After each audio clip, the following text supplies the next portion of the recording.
Selamat datang di kelas metode elemen hingga tahun akademik 2020-2021.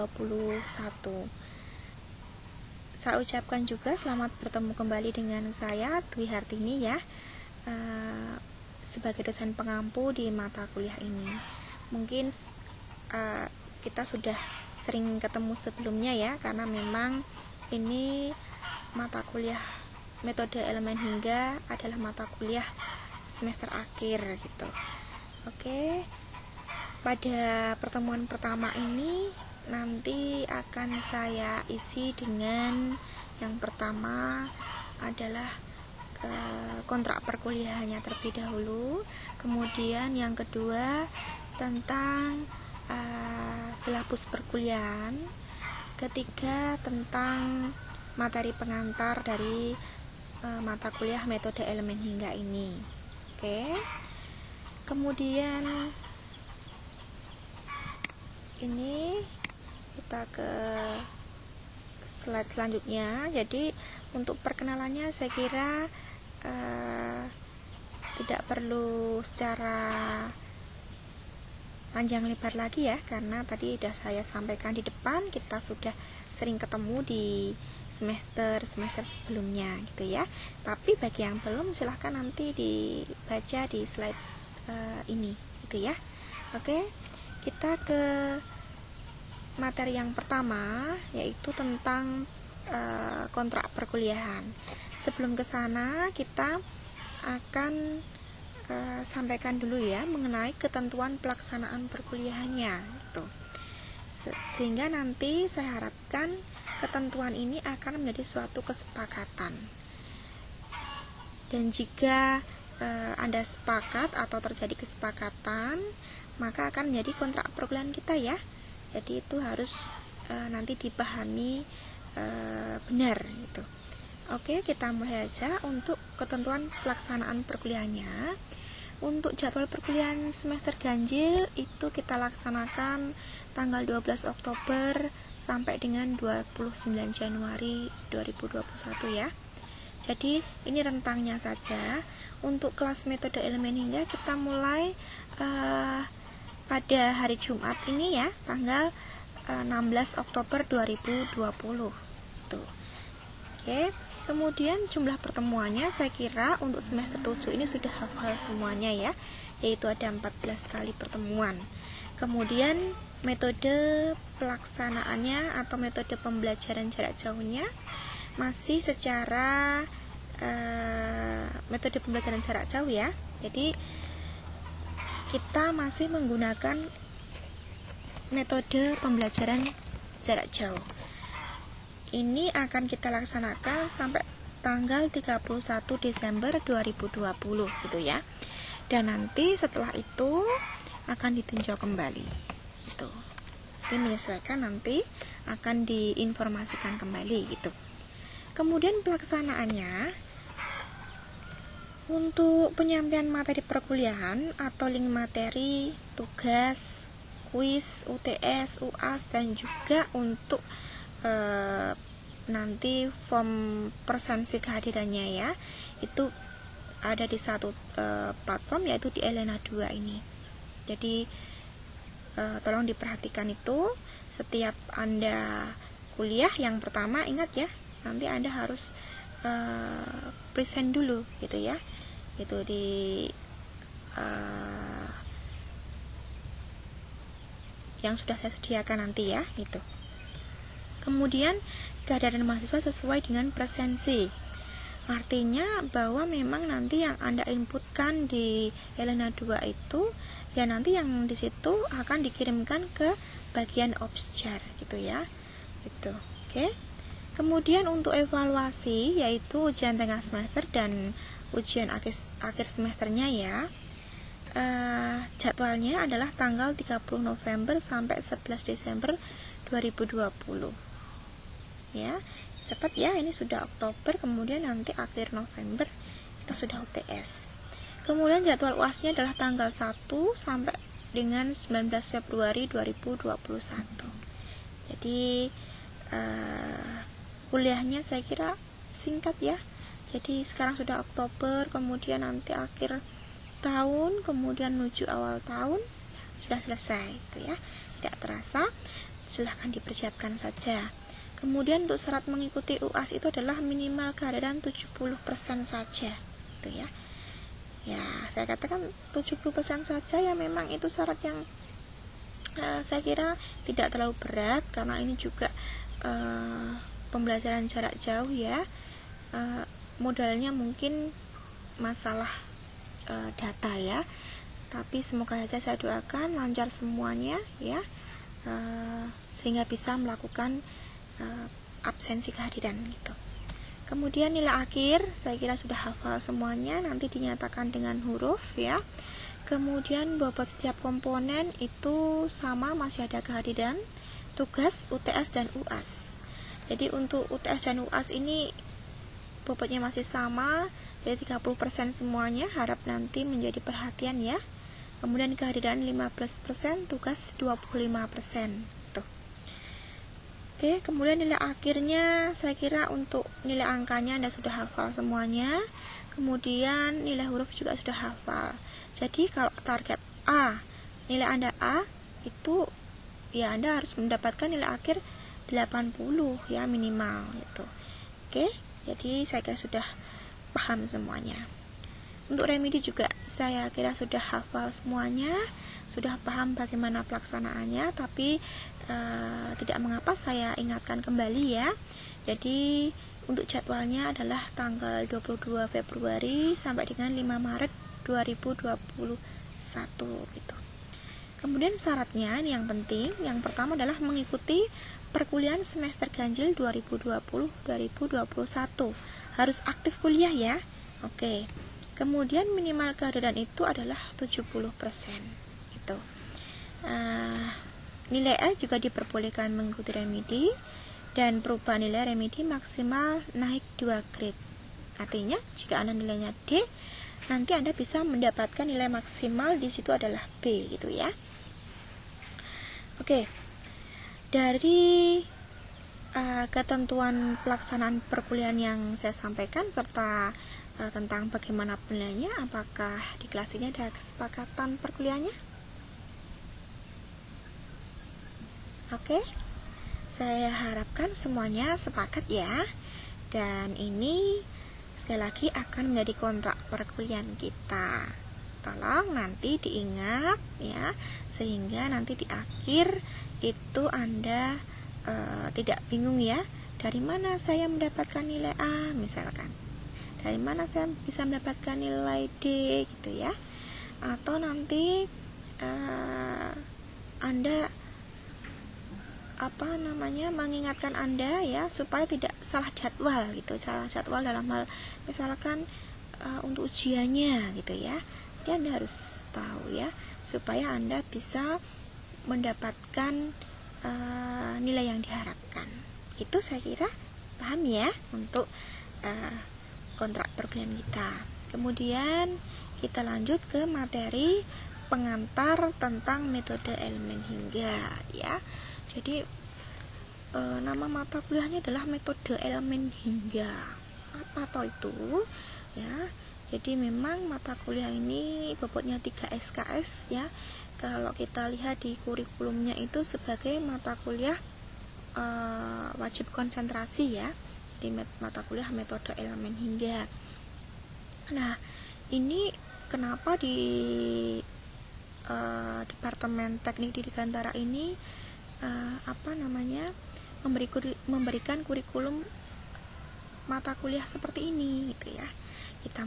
Kita kenalkan dulu ya. Ya, jadi memang pada umumnya itu banyak masalah fisik ya yang dapat dinyatakan di dalam bentuk persamaan diferensial ya. Jadi seperti itu. Untuk dapat menyelesaikan masalah-masalah tersebut, maka harus diselesaikan persamaan diferensialnya ya. Jadi memang ada kasus fisik ya, kemudian kasus fisik itu dinyatakan ke persamaan diferensial. Nah, untuk menyelesaikan kasus fisik tadi, selesaikan persamaan diferensialnya tadi gitu ya. Kemudian cara terbaik untuk mendapatkan penyelesaian dari persamaan diferensial adalah penyelesaian secara analitik ya. Jadi kita untuk menyelesaikan persamaan diferensial tadi itu adalah menyelesaikan secara analitik gitu. Mungkin tentang persamaan diferensial ini pernah Anda pelajari ya di mata kuliah matematika teknik ya, tentang persamaan diferensial.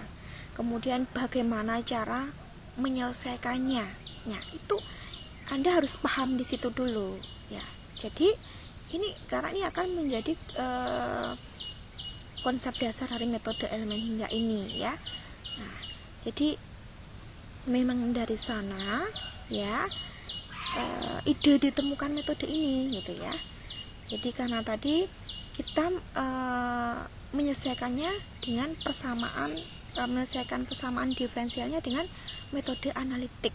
Tetapi memang ada beberapa keadaan di mana penyelesaian secara analitik ini sulit didapatkan. Maksudnya bagaimana? Karena mungkin nanti kasusnya itu di sini geometrinya adalah kompleks ya, masalah geometrinya tidak sederhana lagi. Kemudian jenis pembebanannya, mungkin pembebanannya tidak hanya terkonsentrasi, tetapi nanti ada yang terdistribusi atau kombinasi dan juga yang lain sebagainya. Kemudian material yang kompleks, material isotropik dan anisotropik itu juga beda, sangat berpengaruh ya. Jadi di sini biasanya untuk masalah geometri, jenis pembebanan dan juga material yang kompleks itu susah diselesaikan secara analitik itu ya. Makanya nanti di sini akan digunakan suatu penyelesaian lain, yaitu dengan menggunakan metode numerik ya. Jadi metode numerik ini dapat dipergunakan untuk mendapatkan penyelesaian secara pendekatan jika penyelesaian secara analitik tidak dapat dilakukan ya. Mungkin Anda juga pernah belajar metode numerik ya, tapi saya kira sudah juga ya, matematika teknik metode numerik itu sudah Anda pelajari di semester sebelumnya gitu kan. Nah, di sini metode numerik itu sebagai solusi untuk mengatasi kasus fisik yang tidak dapat diselesaikan secara analitik gitu ya. Nah, kembali lagi ke metode numerik tadi. Metode numerik kalau Anda ingat ciri khasnya adalah hasilnya berupa pendekatan ya. Artinya pendekatan itu bagaimana? Ya, mendekati nilai eksaknya ya. Mendekati berarti bisa kurang sedikit atau lebih sedikit dari nilai eksaknya itu ya. Jadi perbedaan antara metode numerik dan analitik seperti itu. Kemudian ada beberapa metode untuk mendapatkan penyelesaian secara numerik dari suatu persamaan diferensial. Pada dasarnya, metode numerik ini merubah persamaan diferensial menjadi suatu sistem persamaan aljabar ya, dan kemudian menyelesaikan sistem persamaan tersebut ya. Jadi yang dimaksud dengan metode numerik itu sebenarnya merubah persamaan diferensial tadi menjadi sistem persamaan aljabar dan kemudian menyelesaikan sistem persamaan tersebut ya. Persamaan aljabar tahu ya, aljabar itu nanti berkaitan dengan variabel-variabel tertentu gitu ya. Di situ kalau berbicara tentang aljabar mengenal istilah koefisien ya, variabel, konstanta gitu ya. Jadi nanti bentuknya dari persamaan diferensial diubah ke persamaan aljabar. Nah, Anda pasti juga sudah paham juga ya untuk menyelesaikan persamaan aljabar ini ya. Nanti bentuknya ya nanti kita bentuk ya dari persamaan aljabar itu, kalau Anda paham, menghasilkan atau di situ menunjukkan nilai yang tidak diketahui ya. Oke, itu artinya konsep dari metode numerik ya, caranya dan juga di situ hasilnya bagaimana ya. Sekali lagi, caranya adalah merubah persamaan diferensial menjadi suatu sistem persamaan aljabar gitu ya, dan hasilnya adalah berupa pendekatan terhadap nilai eksaknya. Nah, gitu ya. Kemudian salah satu metode numerik yang kita pakai di sini adalah metode elemen hingga. Nah, metode elemen hingga inilah yang akan kita pelajari di mata kuliah ini, gitu ya. Jadi Anda sudah jelas untuk asal mulanya, kenapa pakai metode elemen hingga, asal mula ditemukannya metode elemen hingga itu mengapa gitu ya. Oke, jadi begitulah gambarannya ya. Kemudian di sini ada beberapa definisi ya tentang metode elemen hingga. Tentu saja berdasarkan dari tadi ya, munculnya metode elemen hingga tadi yang saya jelaskan sebelumnya gitu ya. Kalau dari Wahyu Kunchoro, bahwa metode elemen hingga itu adalah ya, the finite element method is an analytical tool for predicting the responses of certain engineering systems. Jadi ini adalah suatu analytical tool ya, untuk memprediksi suatu respon dalam sistem engineering tertentu gitu ya. Jadi nanti biasanya di sini yang diterangkan Pak Wahyu Kunchoro dalam bukunya itu awalnya memang untuk masalah struktur ya di sini, yaitu untuk mendapatkan respon tegangan gitu ya. Tetapi nanti akan berkembang di sini masalah non struktural. Contohnya apa? Nanti seperti mekanika fluida, perpindahan panas ya, dan sebagainya gitu ya. Itu yang disampaikan di definisinya dari Bapak Wahyu Kunchoro. Kemudian dari Robert de Cook itu mengatakan bahwa the finite element method is a numerical procedure for analyzing structure and continua. Jadi di sini memang sudah jelas ya, di sini adalah numerical procedure, prosedur numerik ya. Jadi memang metode ini dilakukan dengan prosedur numerik gitu, itu jelas, untuk menganalisis struktur ya. Struktur itu nanti ya baik nanti yang masalah struktur maupun yang non struktur gitu ya. Itu, tapi kata kuncinya di sini adalah beliau mengatakan ini adalah suatu numerical procedure ya. Ini juga mengatakan tadi biasanya masalah yang ditangani terlalu rumit atau kompleks ya untuk diselesaikan secara memuaskan dengan metode analitik klasik ya. Jadi memang tadi sudah saya sampaikan di depan ya.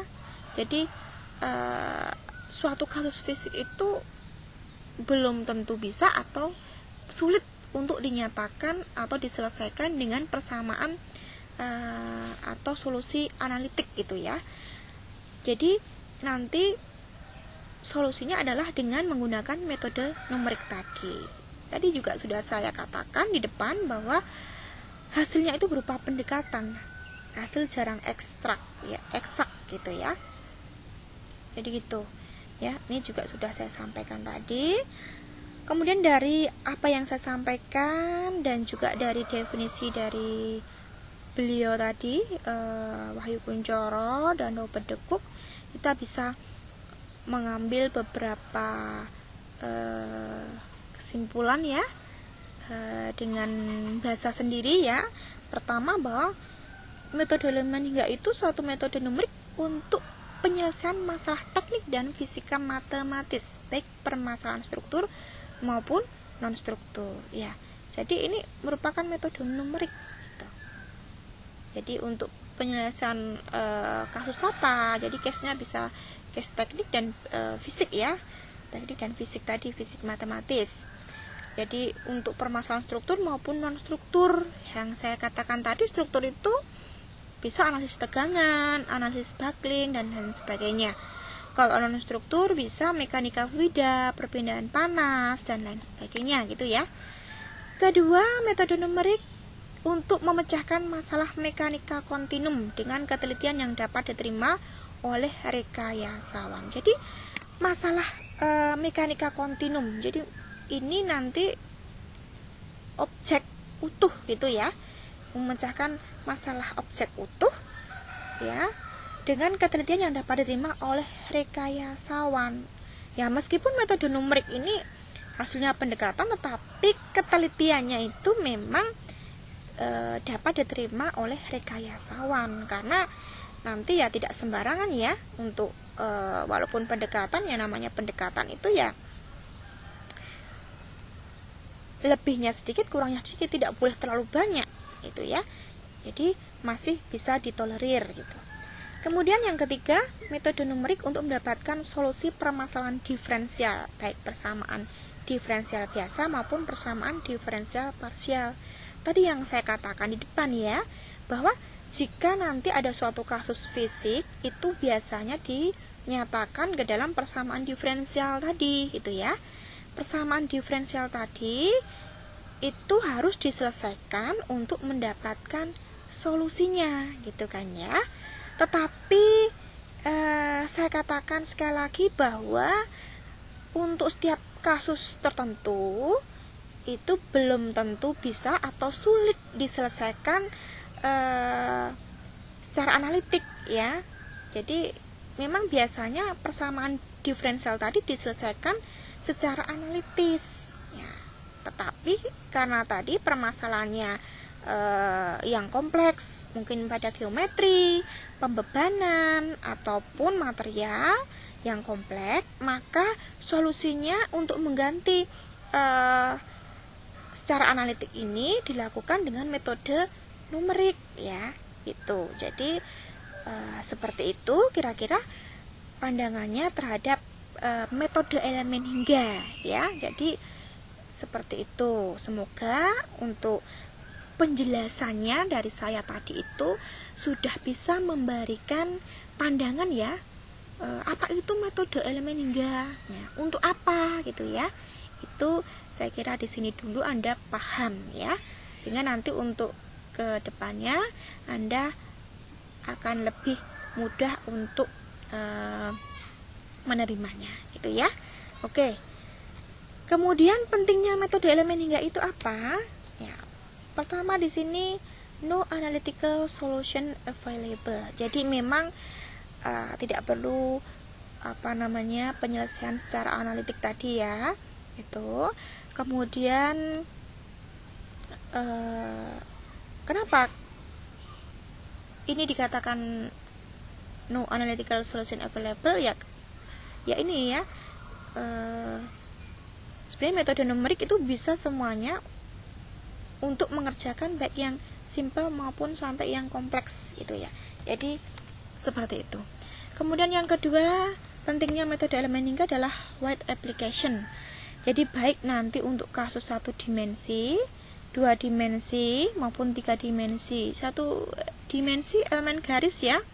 Elemen garis, 2 dimensi elemen bidang, kemudian 3 dimensi elemen ruang itu ya. Kemudian nanti untuk contoh elemen 1 dimensi, misalkan elemen pegas itu ya, yang sangat sederhana, elemen yang paling sederhana pegas, kemudian bar, kemudian beam, ada truss, ada frame itu ya, itu 1 dimensi.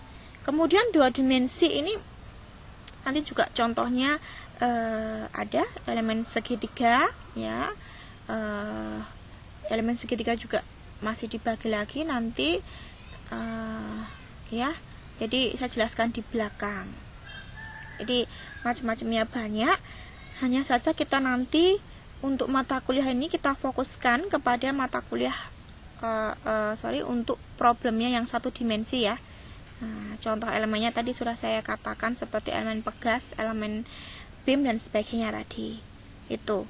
Kemudian untuk kasus statik, dinamis dan juga perpindahan panas ya. Dan kita fokuskan untuk mata kuliahnya adalah untuk yang statik ya, kita sarankan di sini. Kemudian untuk linear, non linear, elastik dan plastik ya, kita yang linear dulu ya. Kemudian kita fokuskan kepada masalah khususnya tadi saya katakan metode elemen hingga itu bisa untuk masalah struktur maupun non struktural. Jadi nanti kita fokuskan di sini adalah pada masalah struktur ya. Karena saya sendiri memang basicnya di struktur, jadi inilah alasannya saya fokuskan di struktur gitu ya. Dan untuk penerapan yang lain yang non struktur misalkan itu nanti bisa mungkin next ya dengan dosen lain mungkin yang lebih berkompeten di bidang itu gitu ya. Oke. Kemudian yang ketiga, pentingnya metode elemen hingga adalah computers and FS software ya. Jadi memang di sini metode elemen hingga ini sudah banyak softwarenya juga ya, dan bisa kita kerjakan dengan komputer ya, karena memang nanti kalau Anda sudah paham konsep metode elemen hingga, Anda bisa buat programnya, diprogramkan ya, sehingga nanti akan lebih cepat gitu ya. Karena nanti semakin kompleks dari suatu kasus itu akan semakin panjang diselesaikan secara numerik gitu ya.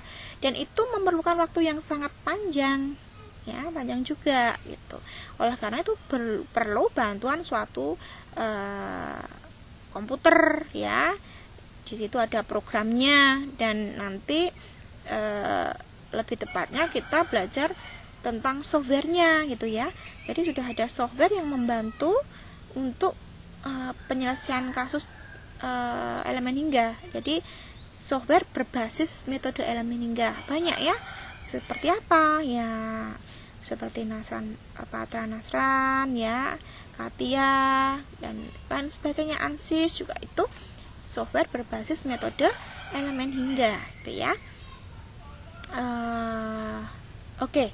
Jadi itu keempat, a tool for you to solve engineering problem, tentu ya. Jadi ini sebagai alat untuk menyelesaikan masalah engineering ya, jelas itu ya.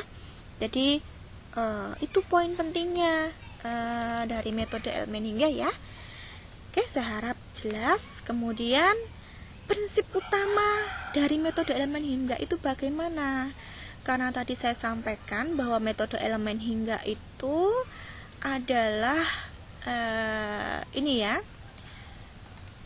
mengganti persamaan diferensial tadi ke dalam sistem persamaan aljabar untuk diselesaikan ya, itu. Tetapi di situ prinsip utama yang digunakan adalah dengan cara atau proses diskritasi ya. Apa itu diskritasi?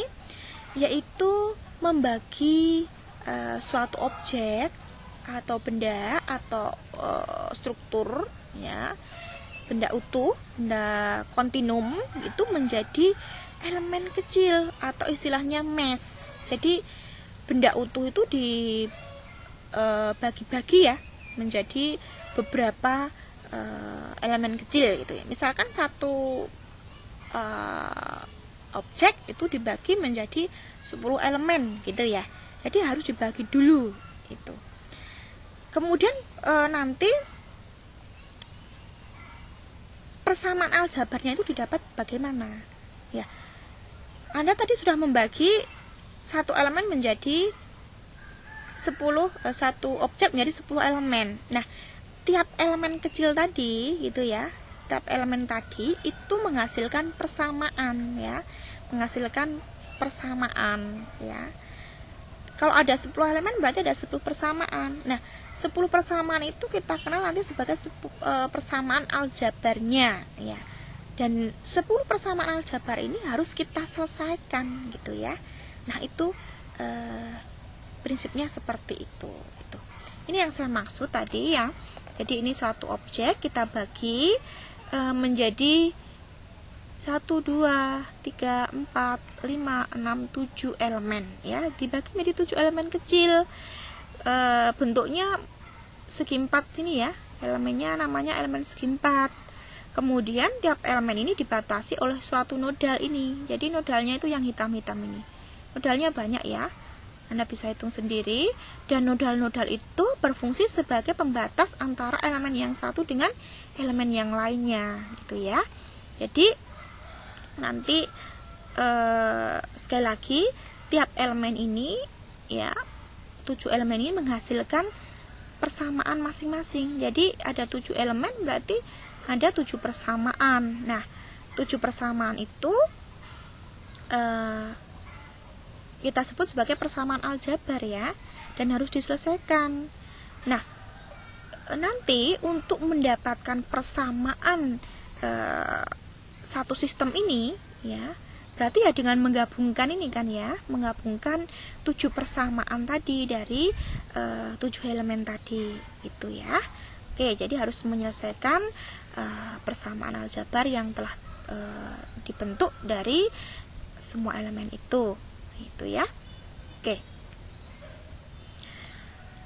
Oke, kita ke silabus dari metode elemen hingga. Jadi, apa yang akan kita pelajari pada tiap minggunya? Kita ada 14 kali pertemuan ya. Pada minggu pertama saya sampaikan tentang kontrak perkuliahannya tadi, kemudian silabus dan materi pengantar ya. Jadi, untuk materi pengantar itu saya harapkan ya cukup memberikan Anda pandangan ya terhadap mata kuliah ini, itu saja gitu ya. Kemudian pada pertemuan kedua nanti akan kita jabarkan lebih lanjut mengenai metode elemen hingga ini. Pertemuan 3-4 itu tentang konsep dasar, analisis struktur dengan metode matrik, kemudian elemen pegas linear dan metode keseimbangan langsung. Nah, untuk pertemuan 6 itu kita masuk kepada salah satu bentuk atau contoh dari elemen satu dimensi, yaitu ada elemen bar, elemen truss ya. Kemudian di pertemuan 8 nanti setelah UTS lanjut elemen beam, 9 elemen frame ini masih satu dimensi ya. Kemudian nanti juga saya sampaikan tentang pengenalan software berbasis metode elemen hingga. Saya pakainya yang Patra Nasran ya, sebenarnya banyak ya untuk softwarenya, tapi saya pakainya yang Patra Nasran. Ini nanti saya demokan, kemudian saya harapkan Anda sudah install untuk software ini gitu ya, sehingga Anda bisa juga ikut nanti mempraktekkan sendiri di sana gitu ya. Kemudian pertemuan 12, 13, 14 ini nanti untuk elemen 2 dimensi ya. Jadi sebagai tambahan saja supaya Anda bisa membedakan antara elemen 1 dimensi dan 2 dimensi. Tapi fokusnya kita masih kepada elemen 1 dimensi ya. Jadi supaya Anda paham dulu tentang dasar-dasar dari metode elemen hingga gitu ya. Dan dasar dari suatu elemen itu adalah elemen 1 dimensi dulu gitu. Saya kira itu untuk silabusnya ya. Kemudian kita ke referensi. Untuk referensinya saya ambil dari bukunya Pak Wahyu Kuncoro. Saya kira ini sudah banyak Anda dapatkan, bisa Anda dapatkan ya, di perpus juga ada. Ini sebagai referensi utama saya. Kemudian nanti untuk Robert de Cook itu juga bisa Anda pakai, Concept and Application of Finite Element Analysis, John Williamson gitu ya. Kemudian dari bukunya dari Logan, First Course in the Finite Element Method ya. Jadi nanti selain ini juga Anda bisa memakai buku yang lain ya, boleh-boleh saja. Jadi tidak ada batasan Anda mau belajar pakai buku apa, tetapi setidaknya Anda punya referensi dari 3 yang saya sampaikan ini. Utamanya adalah bukunya Pak Wahyu Kuncoro. Jadi itu dulu ya yang saya harapkan itu. Begitu kira-kira untuk pertemuan pertama hari ini. Jadi kita akan lanjutkan pada pertemuan kedua minggu depan ya, masih dengan pengenalan metode elemen hingga. Jadi harapan saya untuk pertemuan pertama cukup Anda memiliki ini ya, pandangan, gambaran apa itu metode elemen hingga, apa saja yang akan Anda pelajari di metode elemen hingga, ya, itu saja. Jadi selamat mempersiapkan untuk kuliah berikutnya ya, pada pertemuan kedua. Semoga sudah siap dengan bukunya, kemudian Anda pelajari terlebih dahulu sehingga nanti akan lebih lancar lagi untuk pertemuan selanjutnya gitu ya. Oke, saya akhiri pertemuan hari ini. Terima kasih semuanya, selamat belajar.